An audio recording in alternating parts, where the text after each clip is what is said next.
नमस्कार। आप देख रहे हैं वंदन, जो सीरीज लगातार चल रही है। हिंदी ऑडियो कहानियाँ। हम उन सदाबहार कहानियों को लेकर के चल रहे हैं जो पहले भी बेहतरीन थी और आज भी है। आइए उसी कड़ी में सुनते हैं आज की कहानी, कानों में कंगना। राधिका रमण प्रसाद सिंह जी की यह कहानी कानों में कंगना। हम लोग इसे सुनेंगे। बढ़ते हैं। किरण, तुम्हारे कानों में क्या है? उसके कानों से चंचल लट को हटाकर कहा कंगना। अरे कानों में कंगना? सचमुच दो कंगन कानों को घेर कर बैठे थे। हाँ, तब कहाँ पहनूं? किरण अभी भोरी थी। दुनिया में जिसे भोरी कहते हैं वैसी भोरी नहीं। उसे चमन के फूलों की भंगी नहीं, विविध खाद या रस से जिनकी जीविका है, निरंतर काट छांट से जिनका सौंदर्य है, जो दो घड़ी चंचल चिकने बाल की भूसा है, दो घड़ी तुम्हारे फूलदान की शोभा। वन के फूल ऐसे नहीं, प्रकृति के हाथों से लगे हैं, मेघों की धारा से बढ़े हैं।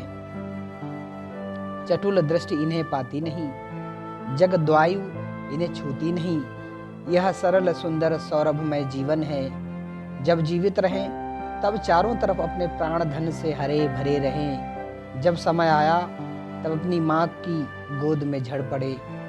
आकाश स्वच्छ था, नील उदार सुंदर, पत्ते शांत थे। संध्या हो चली थी। सुनहरी किरणें सुदूर पर्वत की चूड़ा से देख रही थीं।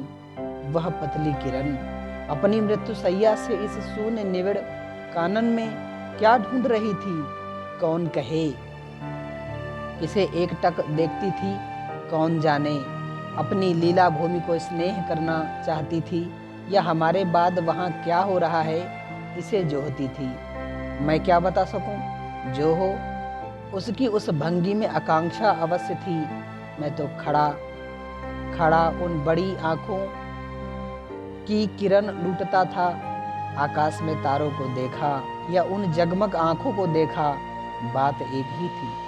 हम दूर से तारों के सुंदर शून्य झिकमिक को बार बार देखते हैं, लेकिन वह सस्पंदन श्रेष्ठ ज्योति सचमुच भावहीन है, या आप अपनी अनंतर लहरी से मस्त है। इसे जानना आसान नहीं। हमारी ऐसी आंखें कहाँ कि उनके सहारे उस निगूढ़ अंतर में डूब कर थाह लें। मैं रसाल की डोली थामकर पास ही खड़ा था। वह बालों को हटाकर कंगन दिखाने की भंगी प्राणों में रह रह कर उठती थी। जब माखन चुराने वाले ने गोपियों के सर के मटके को तोड़कर उनके भीतर किले को तोड़ डाला, या नूर जहां ने अंचल से कबूतर को उड़ाकर शाहनशाह के कठोर हृदय की धज्जियां उड़ा दी, फिर नदी के किनारे बसंत वल्लभ रसाल पल्लवों की छाया में एक मानव अंतर पर क्यों न दौड़े। किरण ने आंखों के सामने प्रतिदिन आती ही जाती थी। किरण इन आंखों के सामने प्रतिदिन आती ही जाती थी। कभी आम के टिकोरे से आंचल भर लाती, कभी की माला बना लाती, लेकिन कभी भी ऐसी बाल सुलभ लीला आंखों से होकर हृदय तक नहीं उतरी। आज क्या था? कौन शुभ या अशुभ क्षण था कि अचानक वह बनैली लता मंदार माला से भी कहीं मनोरम दिख पड़ी। कौन जानता था कि चाल से कुचाल जाने में, हाथों से कंगन भूलकर कानों में पहनने में इतनी माधुरी है, 2 टके के कंगने में इतनी शक्ति है। गोपियों को कभी स्वप्न में भी नहीं झलका था कि बांस की बांसुरी में घूंघट खोलकर नचा देने वाली शक्ति भरी है।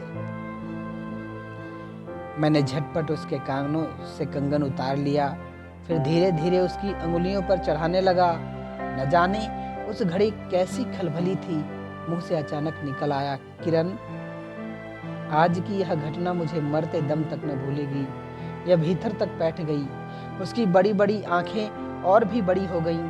मुझे चोट सी लगी। मैं तत्क्षण योगीश्वर की कुटी की तरफ चल दिया।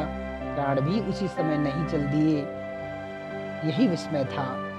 एक दिन था कि इस दुनिया में दुनिया से दूर रहकर लोग दूसरी दुनिया का सुख उठाते थे। हरिचंदन के पल्लवों की छाया भूलोक पर कहाँ मिले। लेकिन किसी समय हमारे यहाँ भी ऐसे वन थे जिनके वृक्षों के साये में खड़ी निवारने के लिए स्वर्ग से देवता भी उतर आते थे। जिस पंचवटी का अनंत यौवन देखकर राम की आंखें भी खिल उठी थीं, वहां के निवासियों ने कभी अमरतरु के फूलों की माला नहीं चाही, मंदाकिनी के छींटों की शीतलता नहीं ढूंढी, नंदनोपवन का सानी कहीं वन भी था। कल्प वृक्ष की छाया में शांति अवश्य है, लेकिन कदम की छैया कहाँ मिल सकती। हमारी तुम्हारी आंखों ने कभी नंदनोत्सव की लीला नहीं देखी, लेकिन इसी भूतल पर एक दिन ऐसा उत्सव हो चुका है जिसको देख देख कर प्रकृति तथा रजनी 6 महीने तक ठगी रही। सत सत देवांगनाओं ने पारिजात के फूलों की वर्षा से नंदन कानन को उजाड़ डाला। समय ने सब कुछ पलट दिया। अब ऐसे वन नहीं जहां कृष्ण गोलोक से उतरकर 2 घड़ी बंसी की टेर दें। ऐसे कुटीर नहीं जिनके दर्शन से रामचंद्र का भी अंतर प्रसन्न हो, या ऐसे मुनीस नहीं जो धर्म धुरंधर धर्मराज को भी धर्म में शिक्षा दें। यदि एक दो भूल भटके हों भी, तब अभी तक उन पर दुनिया का पर्दा नहीं उठा। जगन माया की माया नहीं लगी, लेकिन वे कब तक बचे रहेंगे। लोक अपने यहाँ अलौकिक बातें कब तक होने देगा। भवसागर की जल तरंगों पर थिर होना कब संभव है। ऋषिकेश के पास एक सुंदर वन है, सुंदर नहीं अपरूप सुंदर है। वह प्रमोद वन के विलास निकुंजों जैसा सुंदर नहीं, वरंच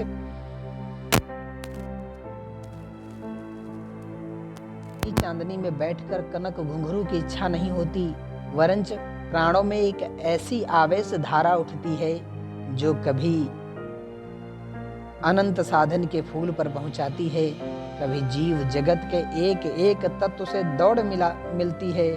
गंगा की अनंत गरिमा, वन की निविड़ योग निद्रा वही देख पड़ेगी।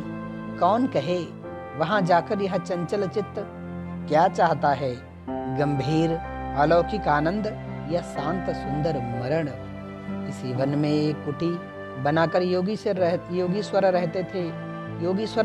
योगीश्वर ही थे। यद्यपि वह भूतल ही पर रहते थे, तथापि उन्हें इस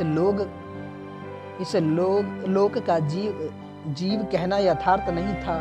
उनकी चित्तवृत्ति सरस्वती के श्री चरणों में थी या ब्रह्मलोक की अनंत शांति में लिपटी थी, और वह बालिका स्वर्ग से एक रस्म उतरकर उस घने जंगल में उजेला करती फिरती थी। वह लौकिक मायाबद्ध जीवन नहीं था, इसे बंधन रहित बाधाहीन नाचती किरणों की लेखा कहिए। मानो निर्मुक्त चंचल मलय वायु फूल फूल पर डाली डाली पर डोलती फिरती हो, या कोई मूर्तिमान अमर संगीत बेरोक टोक हवा पर या जल की तरंग भंग पर नाच रहा हो। मैं ही वहां इस लोग का प्रतिनिधि था। मैं ही उन्हें उनकी अलौकिक स्थिति से इस जटिल मृत्य राज्य में खींच लाता था। कुछ साल से मैं योगीश्वर के यहाँ आता जाता था। पिता की आज्ञा थी कि उनके यहाँ जाकर अपने धर्म के सब ग्रंथ पढ़ डालो। योगीश्वर और बाबा लड़कपन के साथी थे, इसलिए उनकी मुझ पर इतनी दया थी। किरण उनकी लड़की थी। उस कुटीर में एक वही दीपक थी। जिस दिन की घटना मैं लिख आया हूँ, उसी दिन सवेरे मेरे अध्ययन की पूर्ण आहुति थी, और बाबा के कहने पर 1 जोड़ा पीताम्बर, 5 स्वर्ण मुद्राएं तथा किरण के लिए 2 कनक कंगन आचार्य के निकट ले गया था। योगीश्वर ने सब लौटा दिए, केवल कंगन को किरण उठा ले गई। समय का अद्भुत चक्र है। जिस दिन मैंने धर्म ग्रंथ से मुंह मोड़ा, उसी दिन कामदेव ने वहां जाकर उनकी किताब का पहला सफा उल्टा। दूसरे दिन मैं योगीश्वर से मिलने गया। वह किरण को पास बिठाकर न जाने क्या पढ़ा रहे थे। उनकी आंखें गंभीर थीं। मुझको देखते ही वह उठ पड़े और मेरे कंधे पर हाथ रखकर गदगद सुर से बोले, नरेंद्र, अब मैं चला, किरण तुम्हारे हवाले। यह कहकर किसी की सुकोमल उंगलियां मेरे हाथों में रख दी। लोचनों के कोने कोने पर बूंदे निकलकर झांक पड़ी। मैं सहम उठा। क्या उन पर सब बातें विदित थीं? क्या उनकी तीव्र दृष्टि मेरी अंतर लहरी तक डूब चुकी थी? वह ठहरे नहीं, चल दिए। मैं कांपता रह गया। किरण देखती रह गई। सन्नाटा छा गया। वन वायु भी चुप हो चली। हम दोनों भी चुप चल पड़े। किरण मेरे कंधे पर थी। हठात अंतर से कोई अकड़ कर कह उठा, हाय नरेंद्र, यह क्या? तुम इस वन फूल को किस चमन में ले चले? इस बंधन विहीन स्वर्गीय जीवन को किस लोकलाज में बांधने चले? ककड़ी जल में जाकर कोई स्थायी विवर नहीं फोड़ सकती। क्षण भर जल का समतल भले ही उलट पुलट हो, लेकिन इधर उधर से जल तरंग दौड़कर उस छिद्र का नाम निशान भी नहीं रहने देती। जगत की भी यही चाल है। यदि स्वर्ग से देवेंद्र भी आकर इस लोक चलाचल में खड़े हों, फिर संसार देखते ही देखते उन्हें अपना बना लेगा। इस काली कोठरी में आकर इसकी कालिमा से बचे रहें, ऐसी शक्ति अब आकाश कुसुम ही समझो।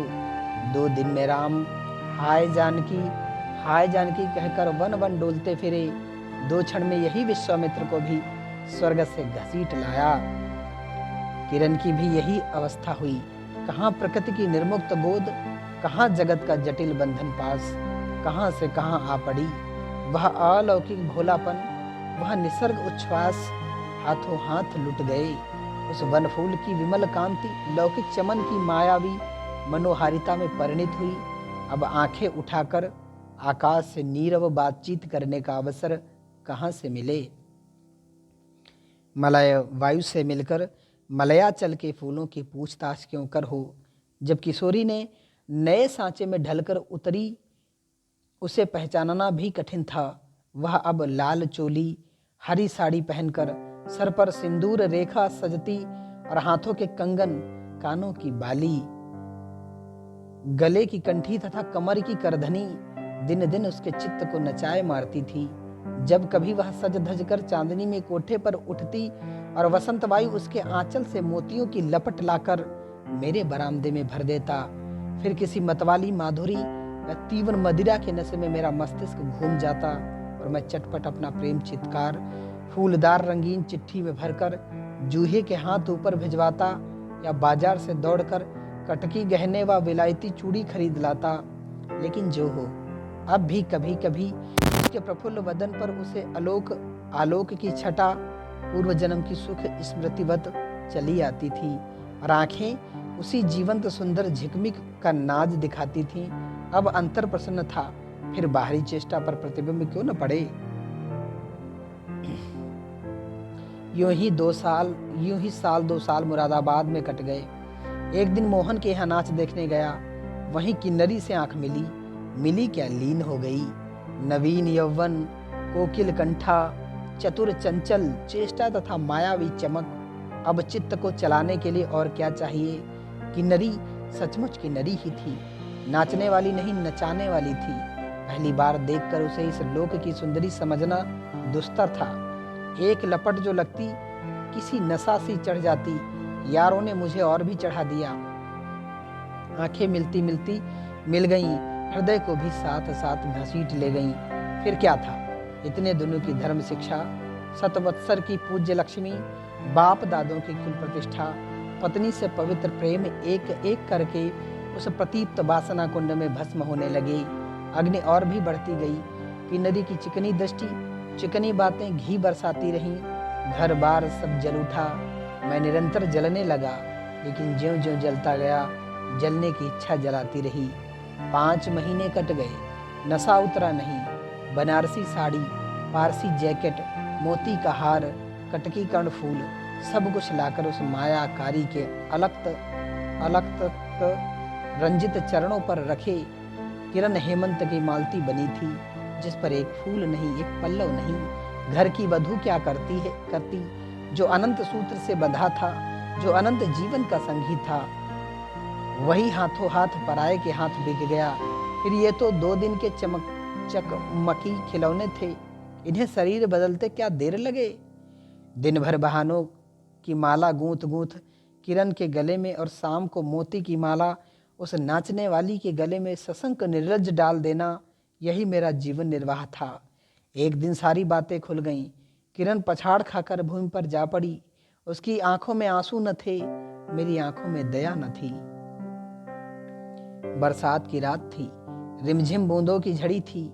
चांदनी मेघों से आंख मुंदौवल खेल रही थी। बिजली काले कपाट से बार बार झांकती थी। किसे चंचला देखती थी तब बादल किस मरोड़ से रह रह कर चिल्लाते थे। इन्हें सोचने का मुझे अवसर नहीं था। मैं तो किन्नरी के दरवाजे से हताश लौटा था। आंखों के ऊपर न चांदनी थी न बदली थी। त्रिशंकु ने स्वर्ग को जाते जाते बीच में ही टंगकर किस दुख को उठाया, और मैं तो अपने स्वर्ग के दरवाजे पर सर रखकर निराश लौटा था। मेरी वेदना क्यों न बड़ी हो। हाय, मेरी अंगुलियों में एक अंगूठी भी रहती तो उसे नजर कर उसके चरणों पर लौटता। घर पर आते ही जूही को पुकार उठा, जूही, किरण के पास कुछ भी बचा हो तो फौरन जाकर मांग लाओ। ऊपर से कोई आवाज नहीं आई, केवल सर के ऊपर से एक काला बादल कालांत चित्कार के चिल्ला उठा। मेरा मस्तिष्क घूम गया। मैं तत्क्षण कोठे पर दौड़ा। सब संदूक झांके, जो कुछ मिला सब तोड़ डाला, लेकिन मिला कुछ भी नहीं। अलमारी में केवल मकड़े का जाल था। श्रृंगार बक्स में एक छिपकली बैठी थी। उसी दम किरण पर झपटा। पास जाते ही सहम गया। एक तकिए के सहारे निहसाए निस्पंद लेटी थी। केवल चांद ने खिड़की से होकर उसे गोद में ले रखा था, और वायु उसे शरीर पर जल से भिगोया पंखा झल रही थी। मुख पर एक अपरूप छटा थी। कौन कहे कहीं जीवन की शेष रश्मि क्षण भर वहीं अटकी हो। आंखों में एक जीवन ज्योति थी। शायद प्राण शरीर से निकलकर किसी आश्रय से वहां बैठ रहा था। मैं फिर पुकार उठा, किरण, किरण, तुम्हारे पास क्या कोई गहना भी रहा है? हाँ, क्षीण कंठ की काकली थी। कहाँ है? अभी देखने दो। उसने धीरे से घूंघट सरका कर कहा, वही कानों का कंगना। सर तकिए से ढल पड़ा। आंखें भी छिप गईं। वह जीवंत रेखा कहाँ चली गई? क्या इतने ही के लिए अब तक ठहरी थी? आंखें मुख पर जा पड़ी। वही कंगन थे, वैसे ही कानों को घेर कर बैठे थे। मेरी स्मृति तड़ित वेग से नाच उठी। दुष्यंत ने अंगूठी पहचान ली। भोली शकुंतला उस पल याद आ गई। लेकिन दुष्यंत सौभाग्यशाली थे, चक्रवर्ती राजा थे। अपनी प्राण प्रिया को आकाश पाताल छान कर ढूंढ निकाला। मेरी किरण तो इस भूतल पर न थी कि किसी तरह प्राण देकर भी पाता परलोक से ढूंढ निकालूं। ऐसी शक्ति इस दीनहीन मानव में कहाँ। चढ़ा नशा उतर पड़ा। सारी बातें सूझ गईं। आंखों पर पट्टी खुल पड़ी। लेकिन हाय, खुली भो तो उस समय जब जीवन में केवल अंधकार ही रह गया। मित्रों, यह कहानी आपको कैसी लगी हमें सूचित करें। यदि आपको यह हमारा प्रयास अच्छा लग रहा है तो इसको आगे बढ़ाएं और हमारे चैनल को सब्सक्राइब करें, लाइक करें।